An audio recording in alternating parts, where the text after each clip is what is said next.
any other device that any other inventor has and examine that. You know, this sounds a lot like cold fusion. Well, cold fusion is part of it. Cold fusion is part of it. But cold fusion is slightly different than what we're talking about, but it would be in the same category. Except it produces water vapor. And you know how bad water Cold fusion vapor is a hydrogen-powered car won't. Oh, excuse me. Really? Yeah. Well, the amount of water vapor. This is interesting, though. Did you say they actually have this working? Well, they say they do, and you see there are numerous claims that people have come up with that they have these devices that create more energy than they take in, but there's no real solid evidence that this is true. Theoretically, it should be true, but it's just never been reduced to a practical machine. This is I mean, if this was true, you're essentially saying there could be a perpetual motion machine developed. Yep.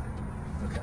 Well, see, but now it's not in the sense of a perpetual motion. Well, it is because of the amount of energy around you. Sure. It's just another energy. That's sort of, you're going to put people off. It's taking energy out of the vacuum and running a machine. And because there's so much energy around, maybe it'll run forever. That's okay. But there's no mystery to it. Mm-hmm. You're taking energy from one source and transferring it and doing something useful for it with it in another source. So it's not really like a perpetual. It's actually just a way to harness energy, and it's utilizing energy, and not a perpetual motion machine. Well, since the sump from which you're taking the energy is almost inexhaustible, then it is in effect a perpetual.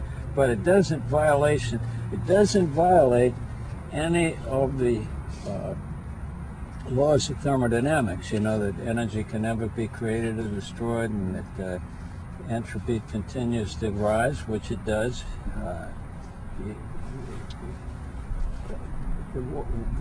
The world is once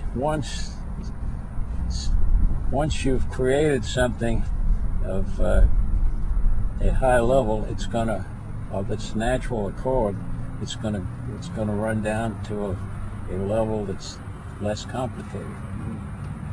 That's the definition of energy. From complicated to less complicated. That cannot be violated. But in this dimension. But zero-point energy doesn't violate either one of those laws. Now, I've got articles on here explaining how that might. He has actually done a lot of theoretical work along this line. The thing that's missing here is not the theory. The thing that's missing is the actual production of a device which demonstrates. But just theory. like the Wright brothers, I mean, they flew for years before anyone would acknowledge that they actually flew. Well, it's true. That's true. They had to go to the French because the Americans wouldn't even talk to them. That is true, Molly. But we're the home of the Wright brothers. What's missing? No, North Carolina is not the home of the Wright brothers. What's missing in this discussion on this development is support. Hal Puthoff has a budget of maybe $3 million a year. He's got about 5 or 6 brilliant guys working for him. This is a little tiny company. Yeah. All of these guys are. What do you think their budget is? I don't know. Small. It's certainly not. It's nothing any better. Here are some other. See, this is a Russian here. That's a Russian. This is. See.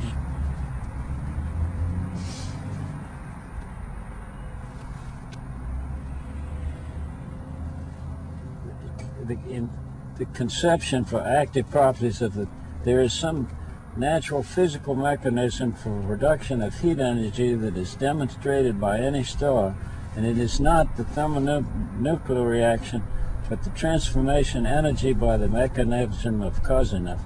That is definite in that concept. The kind of energy used by the star is the time flow, which is the direct production of energy from space-time.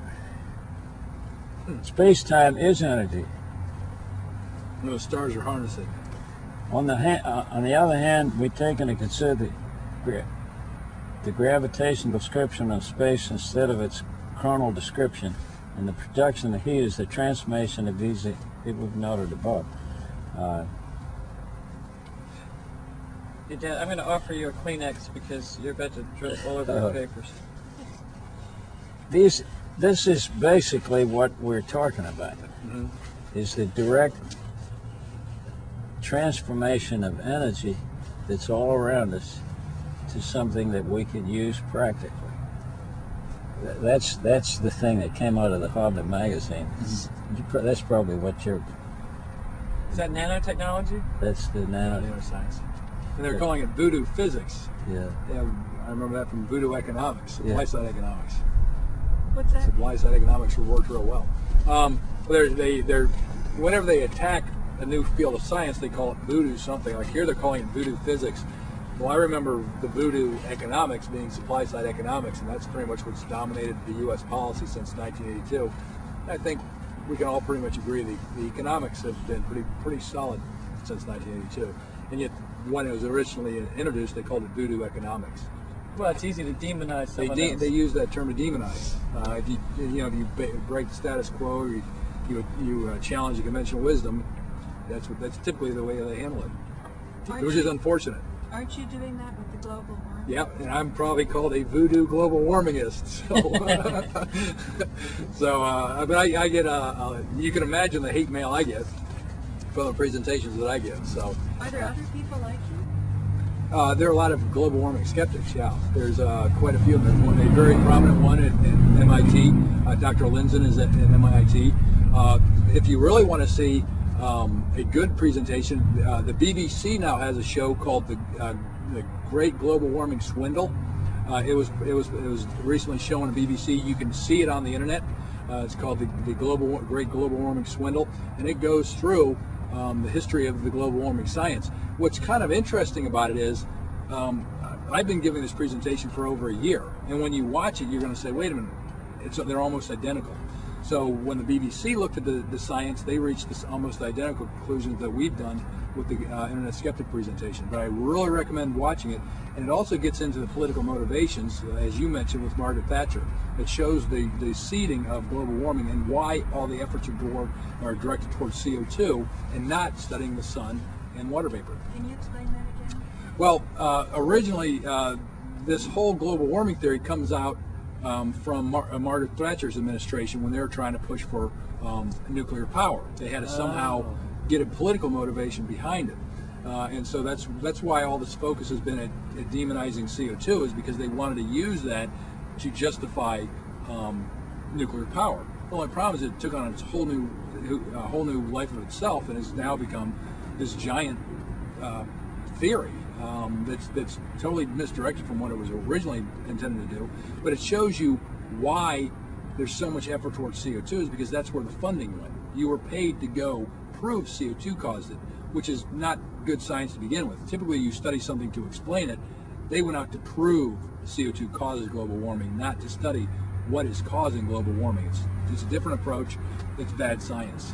But Margaret Thatcher was a long time ago. Yeah, it was back. That's where Margaret Thatcher's efforts to promote nuclear power is where they started to come up with. We had to somehow stamp out CO2 and the internal combustion engine and things like that. It's covered in the global warming, the Great Global Warming Swindle, much better than I can do here. And that's a documentary? It's a documentary done by the BBC. And I really encourage you to watch it. Also, you'll see a lot of what we do in the other presentations also, because they have the science and they review the science. They reach the same conclusion that we do here, that it's water vapor, it's not CO2, and that CO2 is basically the political mechanism by which they're getting this done. John? This is a wonderful, very important point. I'm certainly going to go back and explore that as best I can. One thing that's worth pointing out in the creation of energy from the 0 point of view, and that is whatever would be created would be on the light end of the carbon, or the atomic scale, so that if you did have a fusion or a fission reaction, the byproducts would be benign. In other words, they'd be very short-lived, as opposed to the fission of uranium, which is one of the heaviest of all the atoms. And when the uranium atom splits, you get some very undesirable byproducts like strontium-90 and iodine-60, which are intensely radioactive for thousands of years. Is that called depleted uranium? When you split uranium, Depleted uranium is what she's asking? Is that what? the so-called nuclear power plants now all either use enriched uranium, or they use plutonium. But the byproduct, is that called depleted uranium? The byproduct is a split of the uranium atom. In other words, the uranium splits into strontium, into iodine, into a whole collection of fragments. But the worst ones are radioactive of a very high intensity for a very long period of time. Whereas the fusion reaction, the byproduct of that is either helium or hydrogen, and those We can live with that. Yeah. those don't last very long. First, the intensity is quite low, and the life of the particle is very short. So that's the way you want to go. But I guess what Paul is asking about is because we hear a lot of talk about there's depleted uranium, for example, in Iraq. Now, what exactly is depleted uranium? Is that the byproduct of splitting? Well, it's a byproduct of a power plant. Because if you see, a power plant is a condition of is a concentration of uranium that's high enough to keep a nuclear reaction operational. In other words, to keep it going. And when you get up to a certain neutron flux in the pile, which is just a big block of material, then you put tubes through it and take the heat off and create steam, and that of course creates electric power. That's the cycle. It's quite a simple cycle. But then, and those are the rods that everybody talks about. No, the rods simply control. They're put through the carbon blocks to control the density of the neutron flux inside. The rods are a control mechanism. They're made out of different things. Cadmium is one, but anyhow, a bomb, you need about 80% concentration of uranium-235 or plutonium, and then at a critical weight of about 20 or 30 pounds, it's an uncontrolled release and in the form of a bomb. But for a power plant, you only need about 20% uranium. And the whole problem with Iran is that rather than sticking with the 20%, they want to further enrich it to bomb-grade material, which has no real utility as a power plant, but it's very dangerous as a bomb. So that's what people are up in arms about. But as far as the depleted uranium goes, naturally, if you start off with 20% and you burn it for a long time, it's going to get depleted to a point where it's no longer very useful. That is one of the, but the worst part of it is when the uranium actually splits, the U-235. The U-238 doesn't really enter into the reaction, but the U-235, when it splits, well, it does. I'm sorry, it is part of the reaction, but most of that is left, and the really dangerous part of it is the byproducts, the fission products of the reaction. Now, there are ways of reprocessing spent fuel so that you can build it up again to the level of the original 20%, but by reprocessing it, it's quite dangerous. That's called breeding, the breeder reactor. We worked on that. This country did under the Carter administration, and it was abandoned because the steps that you take to reprocess the uranium are equally dangerous. So, and amenable to.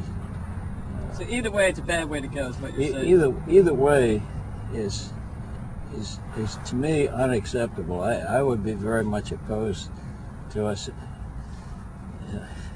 expanding the number of power plants the nuclear power plants that are around today. I mean, I think depending on how the CO2 things goes, I mean, there are different ways of doing it, but nuclear power doesn't make any sense to me at all. Can we flip it on the other side? Recently I heard that China supposedly has a fusion reactor. You read anything about that, and do you think that's possible? I doubt it. No, very active fusion. It's they call it, they're harnessing the heat of the sun. They're taking two heliums and turning them into hydrogen. They're taking two hydrogens and turning them to helium. Helium. Yeah. Got a little backwards. Well, they take a heavy hydrogen. Yeah. It's called heavy. It's heavy water. Heavy water. It's hydrogen with an extra. Enriched water, isn't it? No. It's got an extra neutron in the middle of it. So instead of having an atomic number of 1, it's atomic number of 2. So that would be H3O? Well, if you combine it with oxygen, it's H2O. But if it's a heavier, it's a heavier water.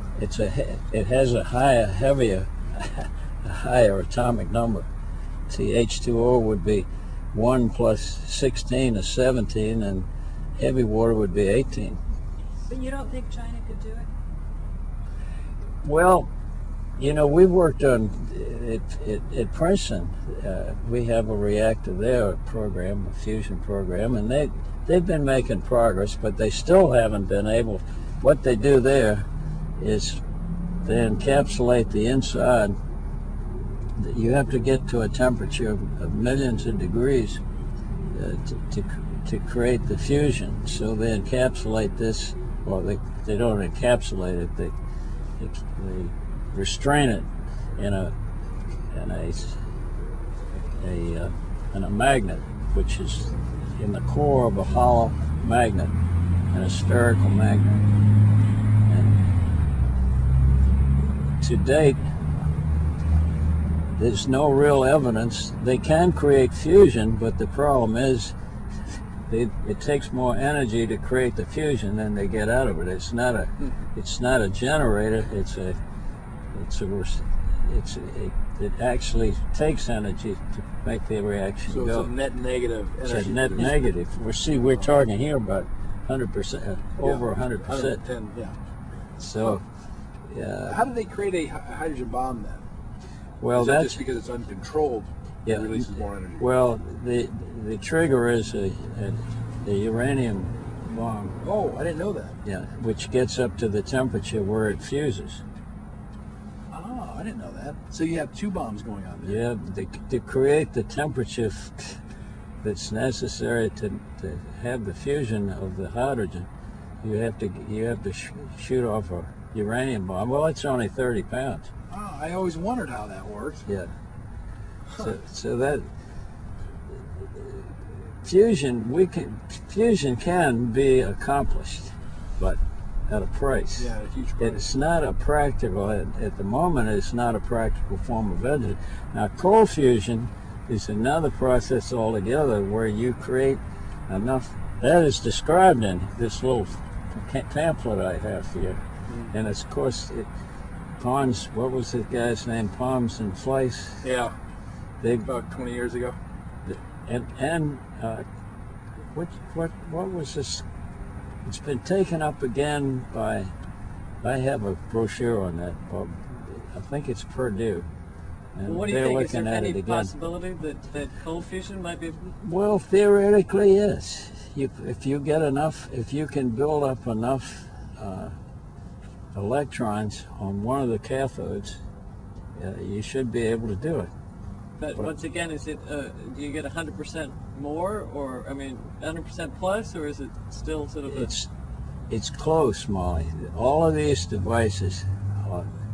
So all we need is like $30 billion or $100 billion. If you had the top scientists in this country with an unlimited budget, the way they had at Oak Ridge, somebody would break it.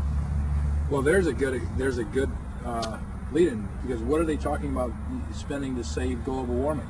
There's 3 to 5% of our GDP. There's your $100 billion right there on an annual basis. Yeah. So instead of fighting CO2, if we directed it towards there, that to me, and that's why I'm so adamant about this, is, and this goes right to the thing, if you don't properly diagnose it, you're going to waste a lot of money. Instead of wasting our money pulling fertilizer out of the air, fund some viable research like this. I mean, that's the whole point of what I'm trying to get to, is we're going to be wasting a lot of money. Instead, we can do a lot of good with it. Well, and we're in. Let's face it. If we really faced up to it, we're putting how much into Iraq each year? $80 billion. Similar type of a thing, yeah. And if they had no oil, would we be over there? That's some expensive There's oil. a- That's there's- all I got to yeah. say. That's Why a aren't good we point. in? If it's humanitarian, why aren't we in Darfur? Yeah. Or why isn't the UN? Can Why you would it- synopsize, say this is the Internet Skeptic and what you Well, this is the Internet Skeptic, and this has been an absolutely wonderful event. I really appreciate you having me down here and meeting you. It's been absolutely wonderful to meet everybody, and it's just a pleasure to talk to people with open minds.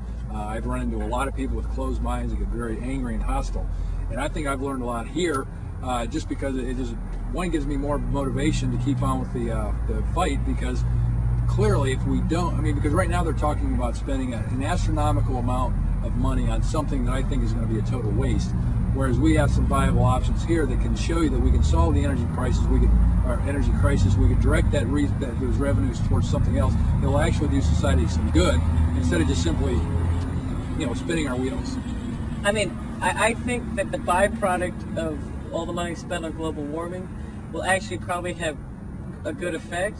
However, I totally agree with you that I think that maybe when you give your lectures, you've really got to emphasize that point, that this is money that should be directed. I didn't realize that 3% of our GDP, was going towards Well, that. no, I'm sorry. Let me clarify. They're talking about a tax of around 3% of the GDP to pay for it. I've seen estimates range from $12 to $300 million a year to abide by the Kyoto Treaty. So to go and to follow it fully, you're talking 3 to 5% of GDP, and that's a lot of money that could be spent elsewhere. Yeah. One thing I would be cautious about is that people somehow confuse global warming with the terrible effects of air pollution and water pollution that industry puts out. They sort of, it seems somehow to be part of the same package, which it's really not at all. If I would hate to, unfortunately, the Bush administration has been, they just seem to be unconscious as to what industry does to the environment.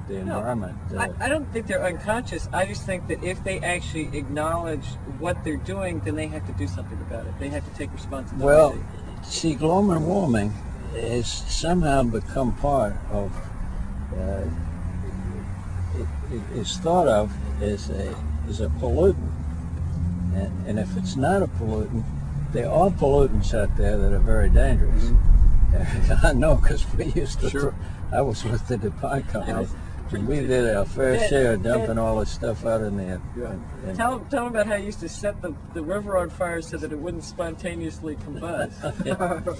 Well, chemical plants have done their fair share of damage, and it's deplorable what they have done. But unfortunately, global warming has been wrapped into that package. Exactly. Exactly. And somehow you have to separate it out and say, look, this is different than the pollution that comes out of the tailpipe of a car that really does hurt you. Or for instance, we didn't talk about the destruction of the ozone layer, and that. They're fighting the wrong enemy. Yeah. They should be fighting pollution, not CO2. No, but pollution is not something they want to take responsibility for. Yeah, but my point is, it's a distraction.